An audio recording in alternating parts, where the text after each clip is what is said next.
في الحلقة دي هحاول أقول لكل مسؤول إنه من مكانه لو اشتغل واجتهد بما يرضي الله ورسوله هننهض ببلدنا وهنطورها، ووقتها هنقدر نساعد نفسنا وكمان أشقائنا العرب. صح ولا إيه؟ فقبل ما نبدأ حابب أفكر اللي ما صلاش المغرب أو العشاء أو ناس أي فرض يروح يصلي عشان الصلاة أهم منه من الحلقة ومن أي حاجة تانية. أهلا بيكم. في البداية دعوني بكل شفافية ووضوح أن أوجه هذه الأسئلة لكل مسؤول أيا كان ومهما كان حجم مسؤولياته. المسؤول الذي لم يراعي حق تلك المسؤوليات ولم يجتهد ويصبر في حمل ما حمل أقول له: لما لا تحرص على ألا تنتهك حقوق غيرك وأن تمتنع عن تجاوز حدود مسؤوليتك؟ ألا تستشعر مراقبة الله لك؟ رب العزة قال في محكم تنزيله: يا أيها الذين آمنوا لا تخونوا الله والرسول وتخونوا أمانتكم وأنتم تعلمون. فأنا من منبري هذا أقول لكم: لن أكل ولن أمل من دعوتي للإصلاح، ولا من الوقوف بجانب الحق، ولا من الكتابة لإحياء الضمائر الخاملة.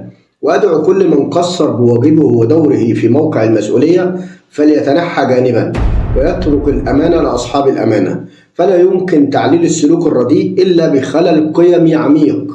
وما نراه اليوم من وقائع كثيرة يؤكد شيوع ثقافة الفوضى واللامبالاة إلى درجة مثيرة للتقزز. ورب العزة قال: وكلوا اعملوا فسيرى الله عملكم ورسوله والمؤمنون. صدق الله العظيم.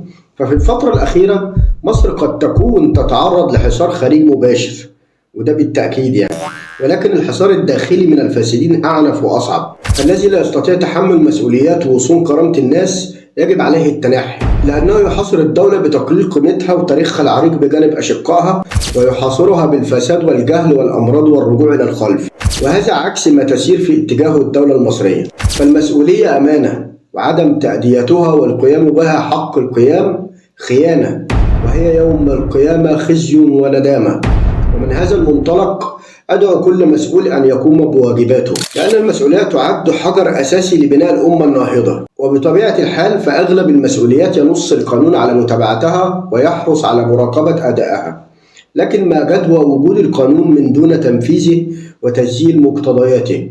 وكيف يساهم ذلك في تشرب الفوضى وعدم الشعور بالمسؤولية؟ رقي المجتمعات لا تتم إلا بتشجع الإنسان على الالتزام بمسؤولياته بدون تهرب ولا ضياع لحقوق الآخرين. ولذلك نرى تطور المجتمعات الغربية في ذلك الأمر، لأنهم يعلمون يقينا أن الالتزام والجدية في العمل وحفظ الأمانة هو أساس تطور المجتمعات ونهوضها. فأريد أن أذكركم بقول الله تعالى: واتقوا يوما ترجعون فيه إلى الله ثم توفى كل نفس ما كسبت وهم لا يظلمون.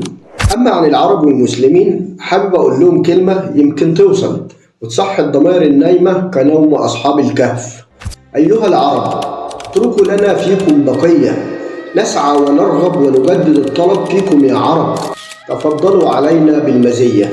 كل الشعوب تصخب وتغضب وترغب في أن تهتموا بالقضية.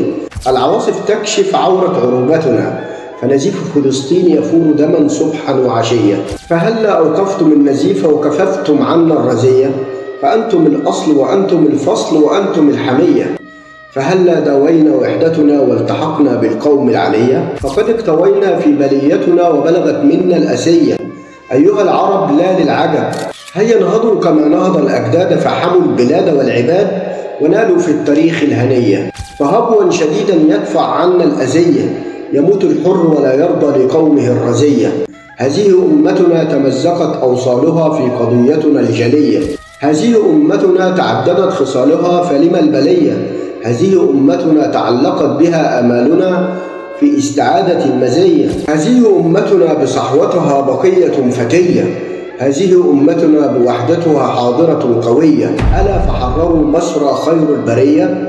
أيها العرب كفى العجب، اتركوا لنا فيكم بقية. سنلتقي إن كان في العمر بقية، والسلام عليكم ورحمة الله وبركاته.